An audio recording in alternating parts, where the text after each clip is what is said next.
Өмірім осылай өзгереді деп біреу айтса, мен оған еш уақытта сенбес едім. Мөлдір жатағыңға еріп кетті. Алла жолына түсем деп адасқанын білген жоқ. Ерім деп шын сенген еркектері бір сәтте тастап кетіп жатты. Талақ деп 3 рет айтады да болды. Сен менің әйелім емессің дейтін. Кішкентай 2 айлық бөпем болса да қарамады соңғы күйеуім. Мен айтам да, жұрттан ұялмайсыздар ма? Намаз оқисыздар, имандымын дейсіздер. Әйелді алып, балаға да қарамай тастап кетесіздер десем, маған айтады, бәріне сен кінәлісің, мінезің шатақ, жұртта жұмысым жоқ, мен тұрғым келмейді сенмен, кет үйден дейтін.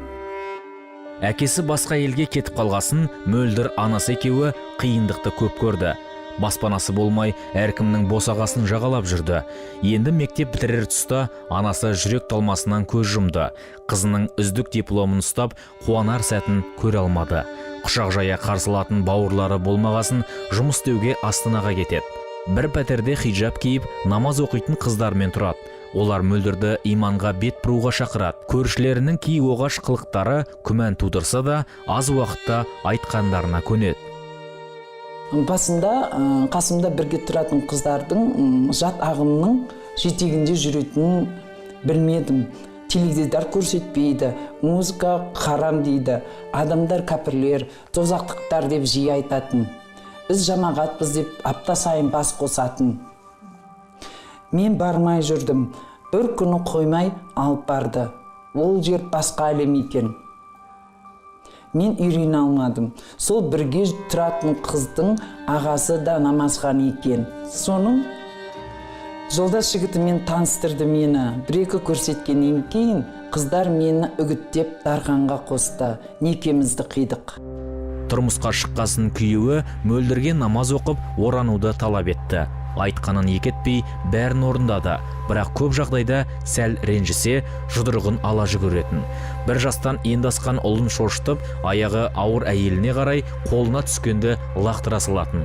Екінші сәбиін дүниеге келгенде дархан екінші әйел алам деп шорт кесті. Өзіміз пәтер жалдаймыз, күнімізді әрең көретін біз, кейде тойып тамақ ішпейміз. Балаларым кішкентай мазаң болды, жылай беретін. Арасы жақын ғой. Күйеуім ештеңеге қараған жоқ, тастады да кетті. Кейіннен естісем, сол менімен бірге пәтерде тұрған бір қызға қосылыпты. Сонымен бірге тұрып жатыр екен. Діннен хабары жоқ, 5 уақыт намазын оқымайтындар азаматтық некеге білместіктен барса, діннен хабары жоқ, 5 уақыт намазын оқымайтындар азаматтық некеге білместіктен барса, өздерін ислам жолындамыз, шариғатты білеміз деп адасқандардың әрекеті бұл. Мешіт имамдары әйел ажырасқаннан кейін 4 хайыз уақытын шамамен 4 ай күтіп, содан кейін басқаға тұрмысқа шығуға рұқсат дейді. Ал некені мазақ қылатындардың арыз әрекеті жеңіл жүріске түскенмен пара-пар. 4 рет талақ айтылды. Мөлдірдің отбасы болам, әйел бақытын сезінем деген әр қадамы осылайша сәтсіз аяқтала берді. Бір ауыз сөзбен киелі шаңырақтың шырқы бұзылып, зар илеген ана, жәутеңдеген сәби қала берді.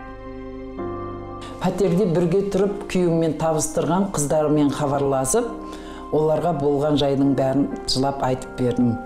Олар жұмыс қарастырып берді. Қорықпа, браттар бар ғой деді.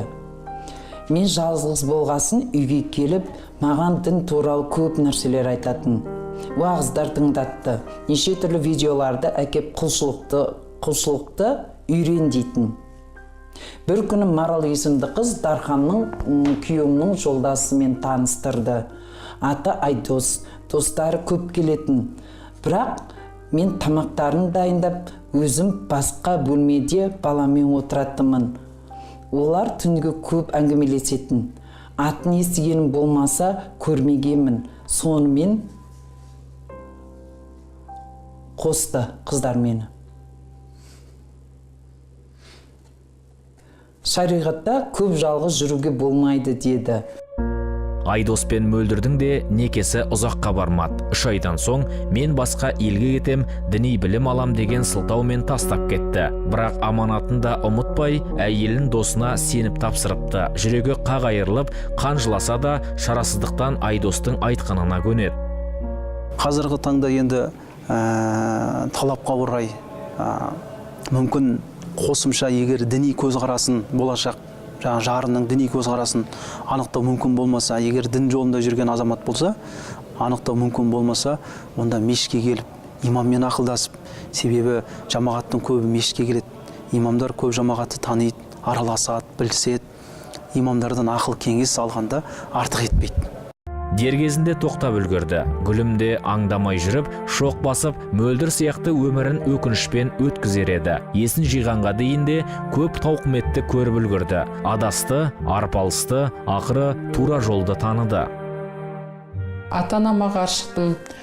Бауырларым маған ақыл айтса, оларды күліп, не сөздерін тыңдамай қоятын. Ол кезде мен тек қана күйеуімнің айтқанын ғана дұрыс деп есептедім. Ол мені жатағымға кіргізеді, мені керексіз зат секілді әркімге итере салады деген ой мүлдем келген жоқ. Гүлім алғашқы күйеуі Асқармен интернет арқылы танысты. Бірнеше рет кездесті, әңгімелері жараса кетті. Асқар енді ғана дінге бет бұрып, бірер ай бұрын намаз оқи бастаған екен. Университеттің соңғы курсында оқып жүрген Гүлімге ислам тұрғысында әңгімелер айтып, өзін тек жақсы қырынан көрсететін. Алайда ата-анасынан теріс айналып, сол сәтте Гүлім жаңа танысының соңынан кете барды. Асқар Ахи деп араласатын 4 жігітпен бірге пәтер жалдап тұратын. Амал жоқ, екі ғашық қол ұстасып сол жерге барды.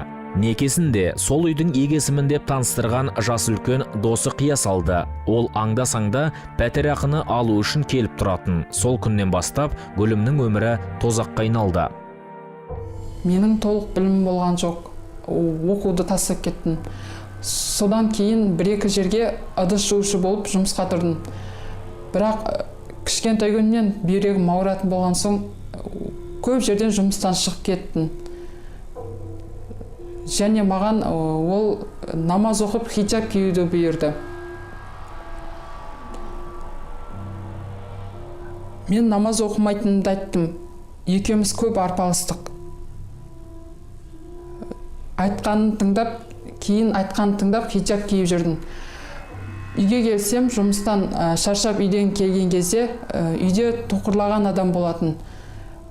Барлығы жиналып, бір видеоларды көріп, солар тамашалап, бір кітаптар оқып, барлығы жиналып отыратын. Уағыздар тыңдайтын. Мен шаршадым десем, бас салып ұратын. Күйеуіңе қарсы шықсаң, жаннатқа кірмейсің деп, сондай сөздер айтатын.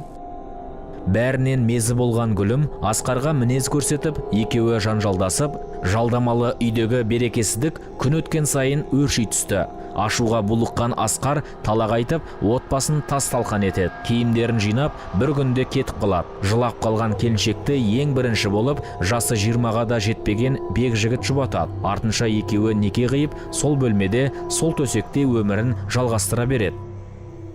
Әрине Асқармен сүйіп қосылғасын, оны ұмыта алмадым басында. Бек жігіт те жақсы жігіт болды, бірақ мен Асқарды кешірім сұрап келуін күттім. Тіпті 1-2 ретте жұмысын іздеп бардым. Бірақ бек жігітпен қосылғасын, енді бақытты болатын шығармын деп ойладым.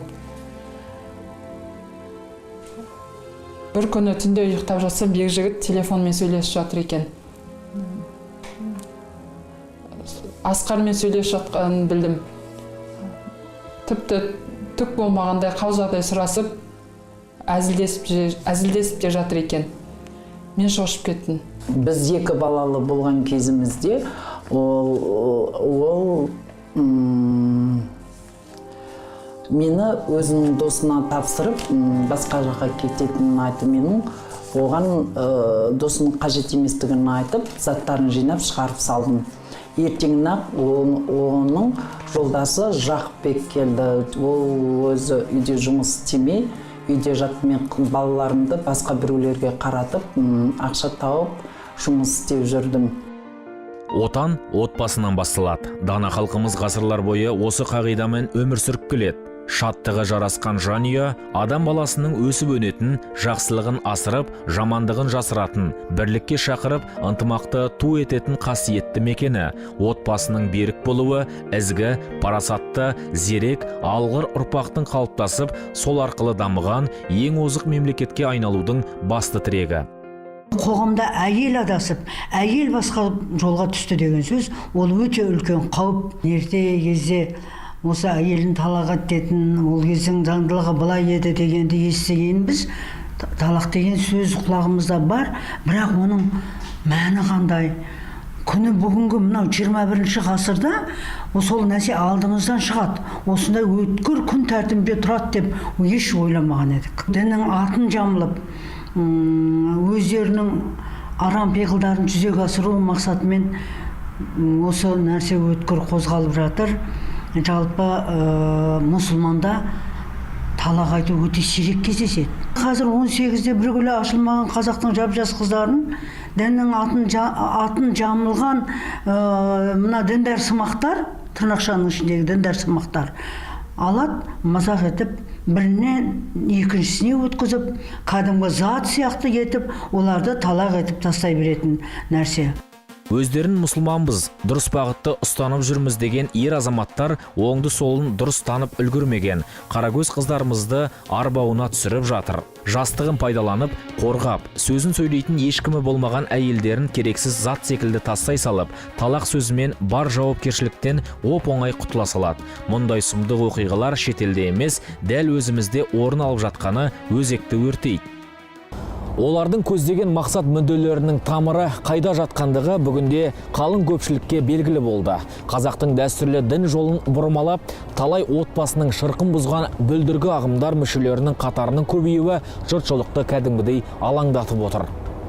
Сондықтан осындай ойраны шыққан отбасыларды болдырмас үшін алдымен заңды түрде некеге тұру қажет. Одан кейін діни тұрғыда ант суын ішу көзделген. Теріс ағымның кесірінен, осындай бір бұзық пиғылды ағымдардың кесірінен отбасылық құндылықтар, некенің қасиетті ұғымы бір ойыншық, жеңіл бір нәрсеге айналып кетті.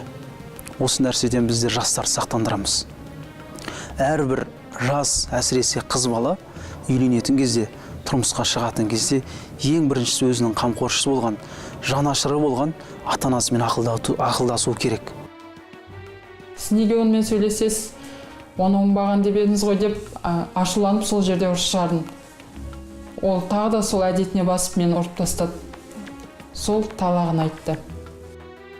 Ахи деп араласатын бауырлар байланысын мүлде үзбеген екен. Жас әйелін тастап жатып, оны еркіне жібермей, Асқар діндес інісінің еншісіне беріпті. Тағдырдың тәлкегіне түскен Гүлім осылайша бір жылда 3 рет төсек жаңартты.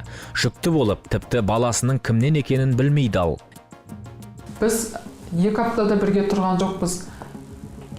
Ол киімдерін жинап, есікті тарс жауып кетіп қалды. Мен сол кезде денемді көтере алмай, ессіз жаттым. Алғашында бізді Асқармен, сосын Бекжігітпен екеумізді қиған бір Назар деген кісі болатын. Ол маған келіп көмектесіп, көгерген жерлеріме дәрі жағып, солай қарасып, маған тамақ әкеп беріп жүретін. Некелі жарын еш қызғанбастан досына сыйға тарту салты исламға тән емес, жат ағымның жабайы үрдісі. Себебі шариғатта әйелін қызғанбайтын еркек жұмаққа кірмейді делінген. Ал аманат етіп алған адал жарын басқа біреуге оп-оңай қия салу дегеннің астарында не жатыр? Өкінішке қарай бұл талақтан шыққаннан кейін 2-ші, 3-ші, 4-ші, тіпті 10-ші күйеуге шейін шығып кетіп жатқан қарындастарымыздың тағдырын естіп жатамыз. Бұл былайша кезде талақты діннің атынан ойыншыққа айналдыру. Діннің әрине ол тұрмысқа шыққан қыз ойлайды. Бұл намазхан, бұл діндар азамат, бұл маған жақсылық жасайды, бұл маған жаңағы мейірімділікпен қарайды. Бірақ нәтижесіне қараған кезде өкінішке қарай ондай болмай жатыр. Неге? Себебі бұл діннің негізгі салмағын түсінбеу. Былайша өзінің нәпсіне, өзінің құмарлығына, өзінің былайша жеңіл-желпі сезімдеріне бой алдырудың арқасында дінді жамылып сондай бір жеңіл әрекетке бару. Айналып келгенде кім зардап шегеді? Айналып келгенде әйел адам зардап шегеді, жетім балаларды өсіруге, айналып келген кезде балалар зардап шегеді. Өйткені жетім болып өседі. Ананың тәрбиесі, әкенің тәрбиесі, толыққанды отбасы деген осы кезде байқалып қалады. Гүлім заттарын жинап, пәтерден кетуге бел буды. Паналайтын ешкім жоқ. Ата-анасы мен бауырларынан баяғыда өзі теріс айналған. Талай рет жылап келген анасының көз жасында елемеп еді. Енді өкінсе де, тағдырына қанша налса да, шегінерге жол жоқ. Маған Назараға келіп, қалан сыртында бір бөлмелі жатақханада бір бөлмем бар деді. Менің ешкімім жоқ, күйеуім жоқ екенін пайдаланып, көмектескен сияқты болып, сол жерге апарып мені орналастырды. Басында 2-3 рет келіп тұратын, кейін келуін жиілетті. Күнде келіп қал жағдайымды сұрап тұратын. Діни радикализм тек ислам дінінде ғана емес, өзге де ұстанымдарда кеңінен тараған. Онымен күрес мемлекеттік деңгейде жүргізіліп жатыр. Оған тосқауыл болатын бірден бір құрал ол азаматтарымыздың діни сауаттылығын арттыру. Оған ешқандай қарсылық білдірген жоқпын, себебі менің баратын жерім болған жоқ. Біз көңіл жарастырдық. Сол кезде аяғым ауыр екенін білдім. Шамалы уақыт еткеннен кейін күйеуіме аяғым ауыр екенін айтқанымда ол маған баланы алдырт деді. Мен алдыртпаймын деп екеуміз ренжісіп қалдық. Сонымен сол күні кешке ол үйге оралған жоқ. Міне, діннің атын жамылып, талай өрімдей қыздың, періштедей сәбилердің тағдырын ойыншы қылғандар исламға кір келтіріп жүр. Жатағыңға ергендердің жөні тым бөлек. Сәләфилік ағым өкілдерінің жұбайлары, олар көп жағдайда өздерінің өз ағымдарына қатысты болмаған туған туыстарымен байланыспайды, ата-аналармен байланысын үзген, көп жағдайда туыстарының қолдауынсыз қалған, ерлерінің рұқсатынсыз олар сыртқа шығып жүріп тұра алмайды. Әдетте бұндай әйелдермен алғаш кездескенде олардың психологиялық, теологиялық портреттер жасалады.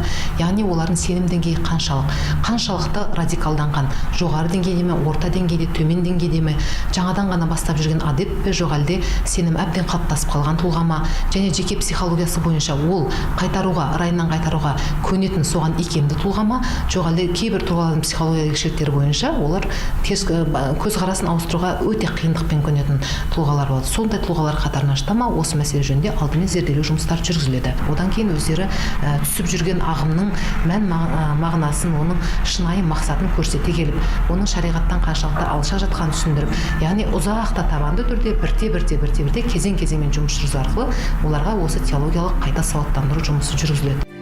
Бір жылда шамамен жүздеген қыз-келіншек Астана мешіттеріне барып көмек сұрайды екен. Бұл намысын жинап, қиналғаннан Алла үйіне барғандардың саны ғана. Ал келуге қымсынып, әлі де алдаудың арбауында жүргендер қаншама. Шариғаттан еш хабары жоқ, бірақ діни сауатым бар деп кеуде көтеріп жүргендер талай қызды ортаға түсіріп, бір емес, ондаған еркектің ермегіне айналдырып жүр.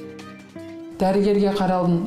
Бірақ дәрігерлер денсаулығымда кінә болған соң баланы алдыртпасам өзіме зиян тиеді деп айтты.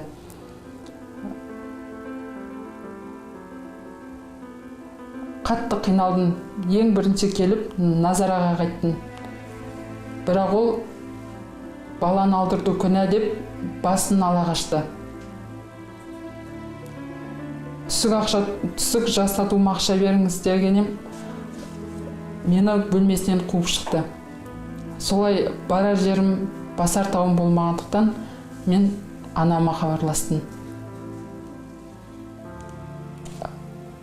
Баланы алған соң 6 сағатта ес-түссіз жаттым. Сол кезде, сол 6 сағаттың ішінде мен ата-анамнан, бауырларымнан, ағайын туыстарымнан қол үзіп кеткендігімді және жалғыз екендігімді сезіндім. Бүкіл қателіктерім, күнәларым көз алдыма елестеді. Сол кезде мен бұл ағымнан кету керектігін ұйғардым. Анаммен сөйлескеннен кейін жағдайдың барлығын айтып кешірім сұрадым. Өмірге жаңа келгендей болдым. Енді бәрін басынан бастап өмірімді жаңа беттен бастағым келеді. Теріс ағымды ұстанғандар өз арбауына түскендерді ата-ана, ағайын, бауыр, дос-жараннан айырады. Ешкіммен араласпауды талап етеді. Осы әрекет арқылы өз дегенін оңай істетеміз деп ойлайды. Арам пиғылы іске асқан соң әйелді де, баланы да тастап, екінші, үшіншісіне кете береді. Өз әйелдерін де солай басқасына бере салады. Мен адасып жүрмін бе, жоқ, әлде дәл қазір нақты айта алмаймын. Өйткені ойым сан сақты. Соңғы күйеуіммен қыз босандым, қатты қуанғам. Бірақ күйеуім қызымды бір күнге алып кетіп қыдыртып келемін деді де, қазір бермей отыр. Енді неге олар сондай жеңіл әрекеттерге баруға бейіл дейтін болсақ, әрине олардың негізгі мақсаты мынау көбінесе экстремистік радикалды бағыттағы немесе мынау жаңағы теріс бағыттағы топтардың өкілдері осындай әрекетке барып жатады. Олар былайша айтқан кезде өздерін бір белгілі бір өмірге байланыстыратын құндылықтарға тәуелді болмас үшін. Өйткені мысалы бізде көп жағдайларда адам қиналады, не үшін? Отбасы үшін қиналады, балалар үшін қиналады, жұбайын жарын қимайды.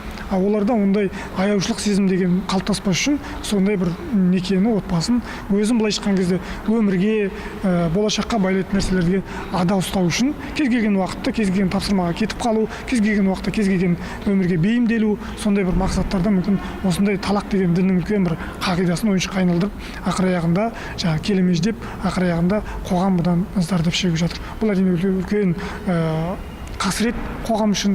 Бұл әсіресе қыздарымыз бұған өте мұқият болу керек. Бұл бірнеше мысал ғана, алайда өмірде мұндай оқиғалар жүздеп, мыңдап кездеседі. Кейіпкері әртүрлі болғанымен, қайғы мұңдары, зардаптары бір. Ермекке айналып, әр еркектің қолжаулығы болған қыз келіншектен дүдәмәл, тексіз ұрпақтың тарайтыны анық. Себебі ар намысы тапталғаннан әйелдік қасиет те жоғалады. Діндармыз деген жігіттердің айтқанына жүріп, айдағанына көнген қаршадай қыздардың бүгінгі ауыр тағдырын елестету тіптен қиын. Қыз үшін жүрегі езіліп, қан жылаған атана әлі күнге дейін ауыртпалықтан арылар емес. Бауыр еті баласының тас-талқан етілген тағдыры мен көзіндегі мұңын, жүректегі жазылмас жарасын көруден асқан қасірет жоқ шығар. Талақ ол еріккеннен берілетін нәрсе емес. Оның да өз пайғамбарымыз сүннетіне сай жолдар бар. Енді әртүрлі жағдайлар болады. Енді мүмкін емес өмір сүруі. Ағайын туған туысқан бәрімен ақылдасты. Осы кезде талақ бергенде де бірінші бір талақ береді, және ол 3 ай күтіледі. Осы уақыттың ішінде егер қайтадан, ол не үшін күтеді? Өйткені осы уақыттың ішінде, 3 айдың ішінде адам ойланып, толғанып болмайды екен. Отбасын қайтадан құруымыз керек. Ажырасуға бізге тиімсіз екен. Бақытты бола алмайды екенбіз. Бала жетім қалады. Немесе менің бір сезім, мен қимаймын, жақсы көремін деп қайтадан қосылуға мүмкіншілік бар. Өкінішке қарай қазір таңда жастар, ол 3 талақ, шариғатта 3 талақ несін бірденен бере салады. Ол біздің Ханафи мазхабында қайту жоқ деген сөз. Қазіргі таңда дін атын жамылған қаншама ағымдар бар. Ертең тұрмысқа шыққаннан кейін шариғатта талап етілген құқықтар аяқ асты болып, ер азамат өзіне қойылған міндеттерді орындамау керек. Орындамайтын жағдайлар орын алады.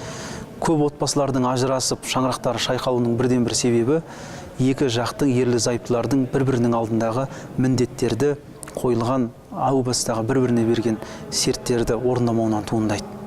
Қос тағдыр, мөлдір мен гүлім, екеуі де қуанышқа кенелеміз деп қорлықты бастан кешті. Жатағымның жетегіне кетті. Тағдырлары әрқалай өрбісе де, екі кейіпкеріміздің тілегі бір, ойы ортақ. Адасу деген оңай екен ғой. Қыздарымыз адаспасын. Барлық аяулы қыздарды ер азаматтарымыз бағаласын, бақытқа бөлесін. Мен қазақ әйелдерін, қазақ балаларының бақытты болғанын қалаймын. Ешқандай әйел жесірліктің, ешқандай бала жетімдіктің дәмін көрмесе екен деймін. Әрбір әйел бақытты болуға лайықты. Осындай оқиғалардан ойланамыз. Ой түйеміз, кейде аузы күйсе, үріп шедінің күйін кешіп сабақ аламыз. Халқымыз ежелден ақ қан тазалығын, тектілікті ұлт санасына ұялатып келген. Сондықтан ақ некенің асыл ұғымын жіті түсініп, бар ізгі қасиетті бойына жинаған ұрпақ тәрбиелеу басты борыш. Әкені тамыры тереңге жайылған алып ағаш десек, ана оның мықты діңгегі, ал бала бал татыған жеміс. Ендеше мәуелі ағаштарымыз кесілмесін, саясына паналап, жемісінен дәм татайық. Сонда ғана ұлттарды ұйыстырған берекелі еліміздің келешегі де кемел болмақ.